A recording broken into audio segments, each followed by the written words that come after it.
बच्चों, Ambe home science classes में आप सभी का स्वागत है। आज मैं आप लोगों को कक्षा 10 के अध्याय 2 यानी लेसन 2 जो है आय, व्यय और बजट, उसके कुछ बचे हुए अभी भी हमारे टॉपिक हैं जिसे आज हम लोग क्लियर करेंगे। उसमें हम लोग को देखना है जीवन बीमा। हमने बेटा आय क्या है, बजट क्या है, बचत क्या है, व्यय क्या है। इसके बाद बैंक में कितने प्रकार के खाते खोले जाते हैं, डाकघर में कैसे खाते खोले जाते हैं, डाकघर के द्वारा कौन कौन सी योजनाएं चलाई जाती हैं, ये सारा चीज हमने जान लिया। चेकबुक जो होता है क्या होता है, पासबुक क्या होता है, चेक के कितने प्रकार होते हैं। अब हमारे एक लास्ट पॉइंट बचा है, वो है जीवन बीमा। जीवन बीमा क्या है, ठीक है, जिसे हमारी भारत सरकार भी बहुत ज्यादा प्रोत्साहित करती है। आप देखते होगे जब भी आप टीवी देखते हो, प्रचार में रहता है ना, जीवन के साथ भी और जीवन के बाद भी। इसका मतलब जब तक आप रहोगे तब भी वो आपके साथ रहेगा और मरने के बाद भी आपके परिवार वालों को कहीं ना कहीं मदद के रूप में कुछ जो धन होता है, जो आप उसको बचा के रखते हैं, वो उनको मिलता है। ठीक है, तो आइए हम लोग सबसे पहले शुरू करते हैं कि ये जीवन बीमा क्या है। ठीक है,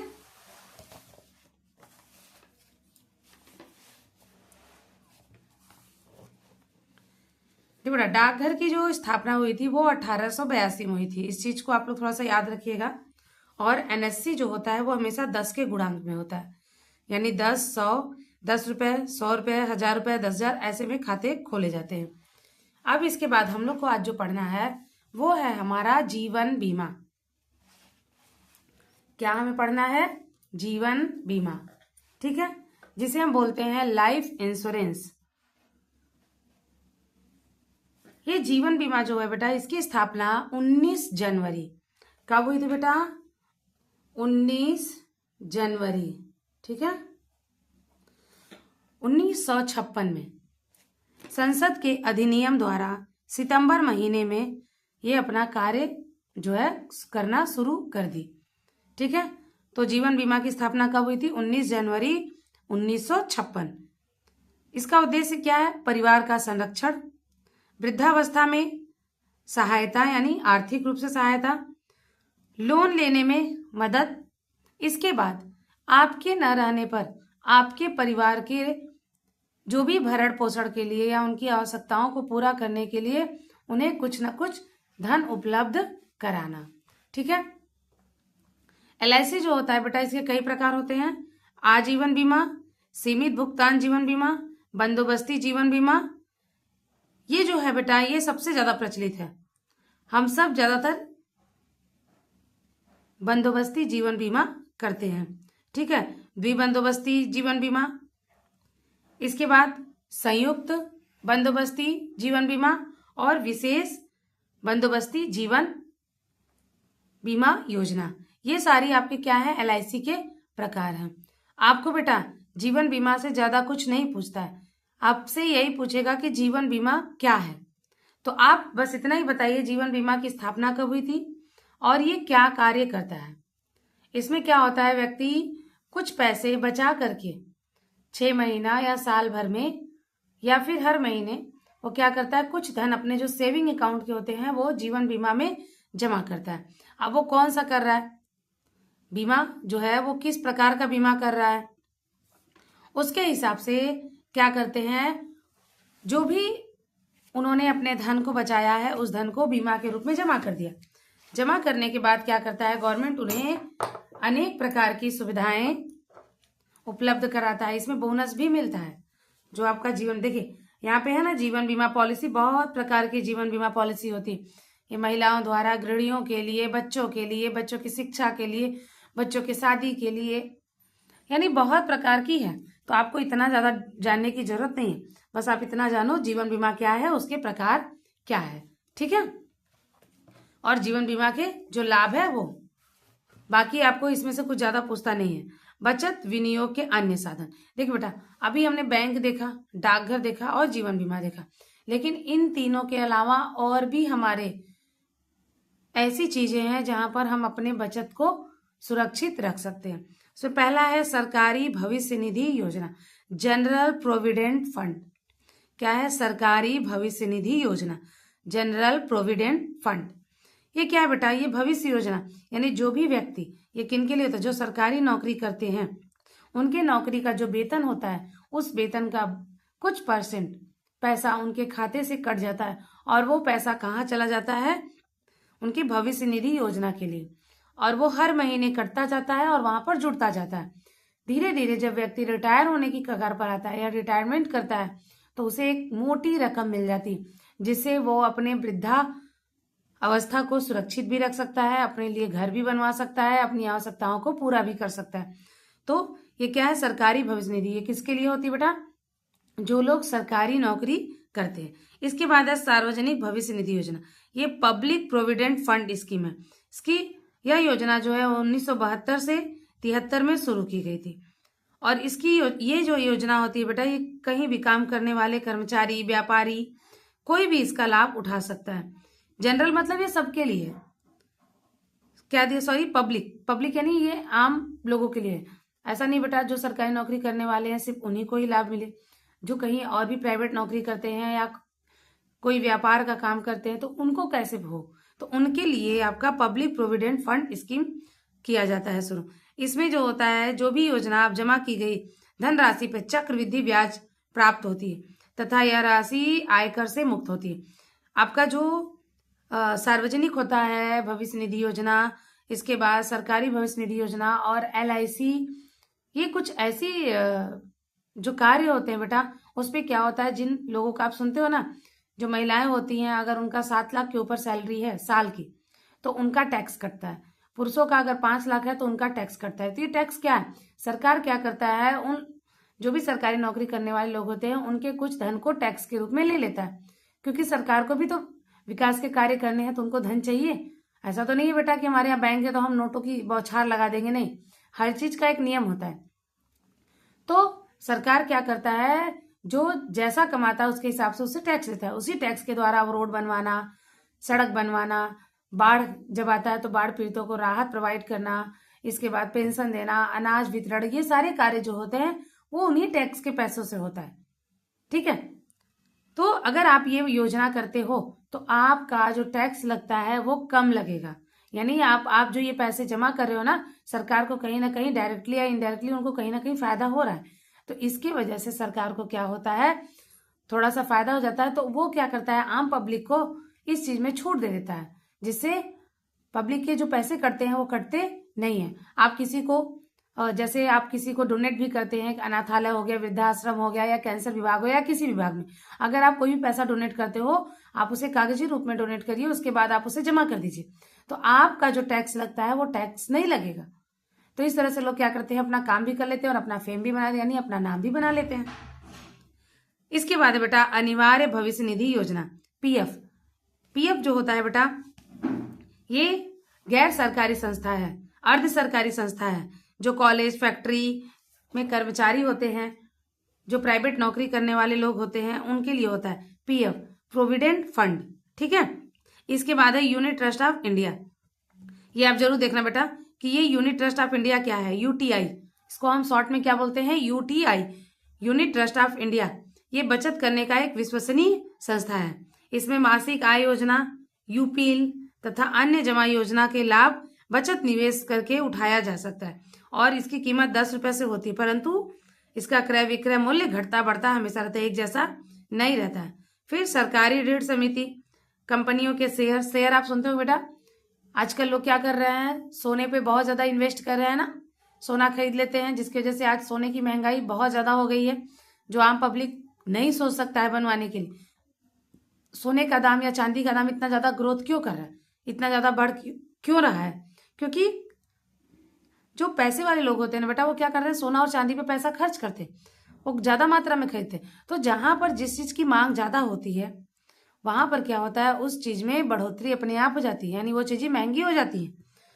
चिट फंड योजना, चिट फंड योजना जो होता है बेटा, यह योजना भी धन जमा करने वालों को जो यानी आकर्षक ब्याज देता है, किंतु इसमें ये नहीं कहा जा सकता कि आपको आगे कुछ अच्छा ही होगा। अगर कंपनी को फायदा होता है तो आपको लाभ देगी, अगर कंपनी को कोई घाटा होता है तो आपको भी नुकसान सहना पड़ेगा। ठीक है, तो ये हमारे कुछ थे बचत करने के अन्य साधन। अब बेटा इसके बाद मैं आप लोगों को इसके जो बहुविकल्पी प्रश्न है सबसे पहले मैं उसको करवाऊंगी, उसके बाद फिर हम लोग आगे बढ़ेंगे। ठीक है, तो आप लोग भी इसका आंसर कमेंट बॉक्स में करिएगा। आप बच्चे जब कमेंट, ऐसा नहीं बेटा मैं आपको लाइव क्लास तो दे नहीं रही हूँ, आप जब भी बैठ के पढ़ते हो ना, जब मैं आपके क्वेश्चन पढ़ती हूँ तो आप आंसर अपने कॉपी में लिख लिया करो कि हाँ ए होगा, क होगा, ख होगा, ग होगा, घ होगा। उसके बाद जब मैं आपका टिक लगाती हूँ तो आप एक बार देख लो कि आपने इतने सारे क्वेश्चन किए, 10, 15, 20 जो भी क्वेश्चन किए, उसमें आपकी कितनी गलती हुई, कौन सा नंबर गलत हुआ। तो आप क्या करो, वापस से इस वीडियो को देखो और फिर से उस क्वेश्चन को करो। बेटा 1 से 2 बार 3 बार अगर आप ऐसा करते हो ना तो आपके सारे ऑब्जेक्टिव तैयार हो जाएंगे। और मैं बार बार ऑब्जेक्टिव पे क्यों फोर्स करती हूँ बेटा, देखो विस्तृत प्रश्न में आप थोड़े से अपने शब्दों का भी प्रयोग कर सकते हो, लेकिन ये जो आपके बहुविकल्पी प्रश्न होते हैं ना, इसमें आपको एग्जैक्ट आंसर देना पड़ता है बेटा, और ये एक अच्छा नंबर होता है, ये ठोस नंबर होता है। आपके यहाँ नंबर कटने नहीं होते, आप जितना करते हो आपको उतना का उतना पूरा नंबर मिल जाता है। इसीलिए बेटा मैं आप लोग को ज़्यादा फोर्स करती हूँ कि आप ऑब्जेक्टिव क्वेश्चन को करो, और मैं सारा ऑब्जेक्टिव क्वेश्चन इसीलिए करवाती हूँ क्योंकि इससे आपको बहुत ज़्यादा लाभ मिलने वाला है।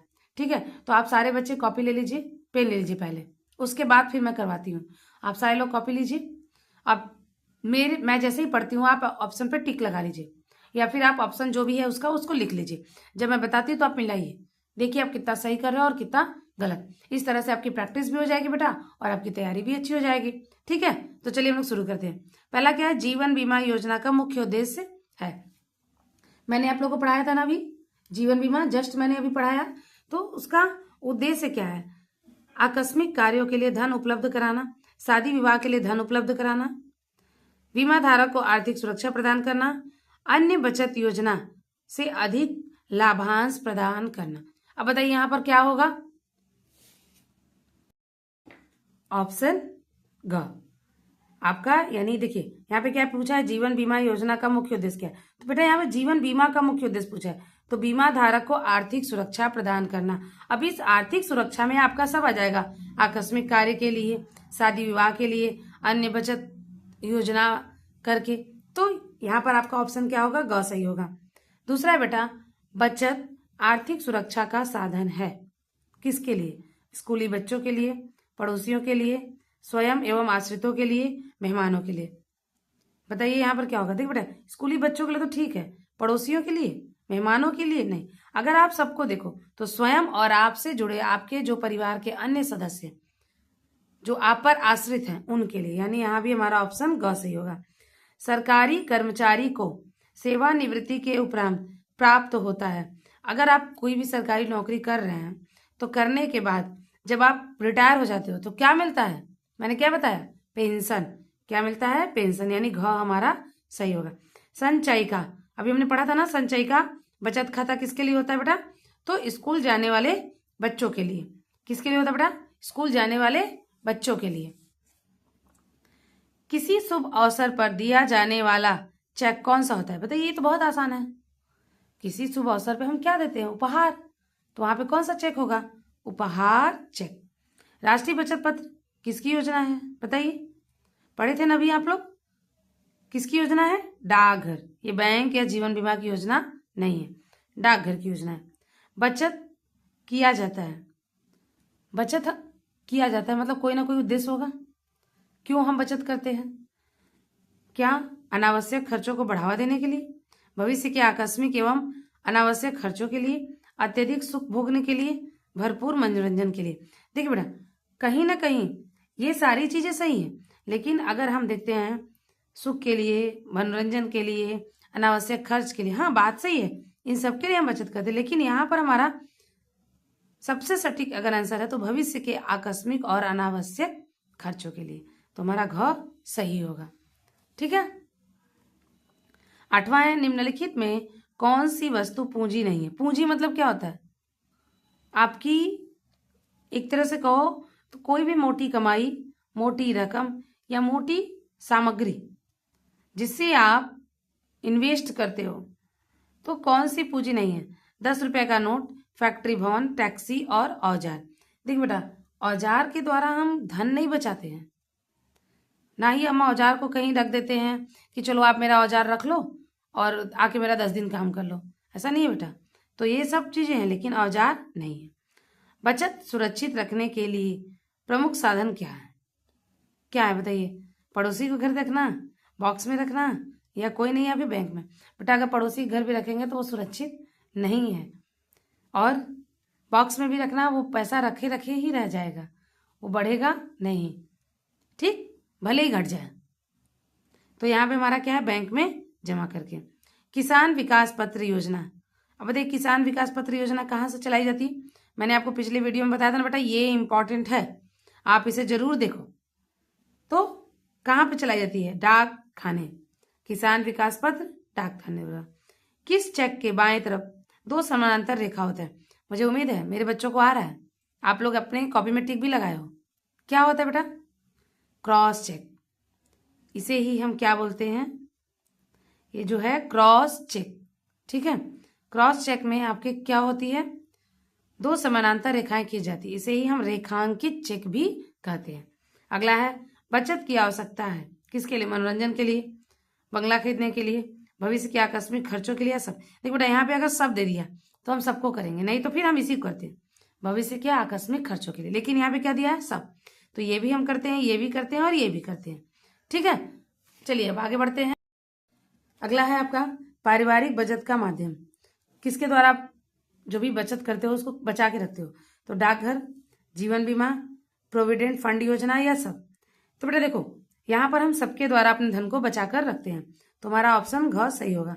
घर की बचत करने के लिए निम्न में सबसे अच्छा विकल्प। तो बेटा घर पे बचत करना है तो हम डाकघर, बैंक, हम इन दोनों के द्वारा, यानी क और ख दोनों के द्वारा हम पैसों को बचा सकते हैं। बचत का मुख्य उद्देश्य क्या है? मनोरंजन के लिए, भविष्य के लिए, सुख के लिए, हाँ सबके लिए। मैं बोली अगर यही पे आकस्मिक आ जाता तो हम इन सबको हटा देते, अगर ये नहीं रहता तो, लेकिन यहाँ सब दिया तो मतलब सब। किस चेक राशि को प्राप्तकर्ता केवल अपने ही खाते में जमा? तो रेखांकित। मैंने बताया सबसे सुरक्षित चेक आपका रेखांकित चेक होता है, और सबसे असुरक्षित चेक जो होता है बेटा वो आपका बियरर चेक होता है, ठीक। उपहार चेक देखिए, अब यहाँ पर क्या दिया? 10 रुपए दिया है, 20 रुपए दिया है, 51 रुपए दिया है, और 25 रुपए। बेटा हम ज्यादातर देखते हैं ना, आप किसी को भी पैसे अगर डोनेट कर किसी को अगर दान करते हो बेटा, उसमें 1 रुपया जरूर लगाते हैं। लेकिन देखो ये ऑप्शन तो ऐसे ही कट जाएगा, तो यहाँ पे हमारा क्या होगा?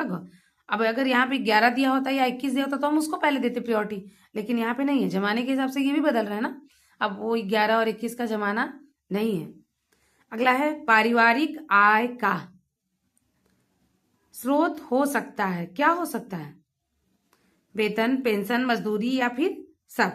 तो बेटा यहाँ पे सब, सभी के द्वारा आपके घर में धन आता है। पारिवारिक बचत विनियोग का साधन है, क्या है? बचत जो भी आप धन बचाते हो उसका साधन क्या है विनियोग का? ये सब है बेटा, डाकघर, बैंक और जीवन बीमा, तीनों मैंने आप लोगों को बताया, तीनों है। यह अप्रत्यक्ष आय है। देखो बेटा अप्रत्यक्ष मतलब आपको डायरेक्ट नहीं मिला, आपको किसी के थ्रू मिला है। तो यहाँ पे क्या